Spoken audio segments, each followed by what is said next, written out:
भैया सैमसंग का Galaxy fold phone नहीं है, छुई मुई का पेड़ है, छूते ही मुरझा जाता है। तो आ गए आप, कैसे हो? सैमसंग गैलेक्सी फोल्ड जो कि सैमसंग का फोल्डेबल स्मार्टफोन है, जो कि बंद करते वक्त तो 4.6 इंच का है, खोलते ही वो 7.3 इंच का टैब बन जाता है, जिसे MWC 2019 में लॉन्च किया गया और अमेरिका में तो इसकी प्री बुकिंग भी शुरू कर दी और बहुत सारे लैंडलॉर्ड ने तो इसे बुक भी कर लिया। अब ये फोन रिव्यू के लिए रिव्यूअर के पास पहुंचा तो सबने अपने अपने ओपिनियन दिए, बट एक दिक्कत हो गई।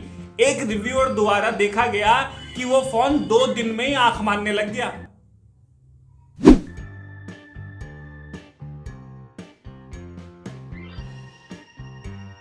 ये $2000 का फोन है, 1,37,000 रुपए के आसपास, और इस $2000 के फोन के 2 दिन में फेफड़े खुल गए। अब बताओ कैसे बात बनेगी? अब ये फोटो भी वायरल हुए, सैमसंग के शेयर भी 3% गिर गए। अब हुआ क्या? जब पता लगाया तो ये देखा गया कि इन्होंने जो एक स्क्रीन प्रोटेक्टर जैसी लेयर है वो इन्होंने हटा दी थी, जो हटानी नहीं थी ना। सैमसंग ने पहले लिख भी दिया था कि भाई ये नहीं हटानी है, और उन्होंने ये भी कहा है कि जो भी कस्टमर इसे खरीदते हैं उन्हें हम इंश्योर कर देंगे कि भाई ये वाली जो स्क्रीन लेयर है, जो कि स्क्रीन प्रोटेक्टर नहीं है, ये बस लेयर है, इसे हटा मत देना, क्योंकि इसे हटा दोगे तो आपके सैमसंग फोल्डेबल की जिम्मेदारी हम नहीं लेंगे, इसका क्या हो जाए ये हमें नहीं पता। अब ये सब होने के बाद बात भी ठीक है, अगर उन्होंने मना कर दिया कि स्क्रीन लेयर नहीं हटानी है तो नहीं हटानी है, बट एक सवाल उठता है इसकी ड्यूरेबिलिटी पे।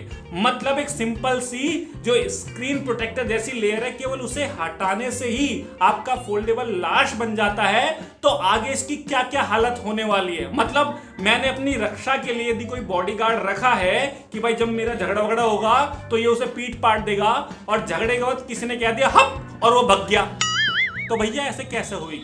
अब ये फोन जो सैमसंग फोल्डेबल आपने बनाया है, ये गिरेगा भी, टूटेगा भी, मुड़ेगा भी, तो अरे मुड़ेगा तो सही, फोल्डेबल है यार, मतलब वैसा मुड़ेगा, तो ऐसी चीजें इसके साथ होंगी, तब ये कैसे टिक पाएगा? और हमारे प्यारा यूट्यूबर जेरी को दे दिया तो इसके चीथड़े उड़ाने के बाद बोलते हैं कि भाई ड्यूरेबल है कि नहीं। तब इन सब मापदंडों पे तो इसको खरा उतरना चाहिए। आखिर $2000 का स्मार्टफोन है, इतनी महंगी कीमत के बाद वो थोड़ा ड्यूरेबल तो होना चाहिए। तो जिन लोगों ने खरीद लिया है, खैर उनसे कहना चाहूंगा कि इसे नाजुकता की तरह यूज करें। ये नाजुक है, कच्ची कली कचनार, इसे फोन ना समझे, इसे 2 दिन का बच्चा समझे कि अकल हाथ वात ना मुड़ जाए। बाकी आप बताएं कि बाकी मैंने इसके लिए एक और वीडियो बनाई है, और मेरे अकॉर्डिंग ये एक बीटा वर्जन है। मतलब आप $2000 का स्मार्टफोन खरीदने के बाद आप एक बीटा यूजर्स बन जाते हो, और फिर ये सैमसंग गैलेक्सी फोल्ड 2 निकालें, 3 निकालें, वो बाद में निकालेंगे। आप $2000 का खरीद लो और फिर इनको बताओ कि इसमें ये दिक्कत आई है, ठीक करके अगला परफेक्ट सैमसंग गैलेक्सी फोल्ड निकालेंगे। मतलब आप $2000 में बीटा यूजर बन जाओगे भाई। तो ये सब है। अब आप बताएं कि आप क्या सोचते हो, इस घटना पे क्या कहते हो? कंपनी ने ठीक कहा है स्क्रीन लेयर नहीं हटानी है, मान ली, लेकिन ड्यूरेबिलिटी का ये सवाल उठा रह जाता है। और हो गया चुम्मा चुम्मा चुम्मा चुम्मा चुम्मा, एक चुम्मा तू मुझको उधार दे दे।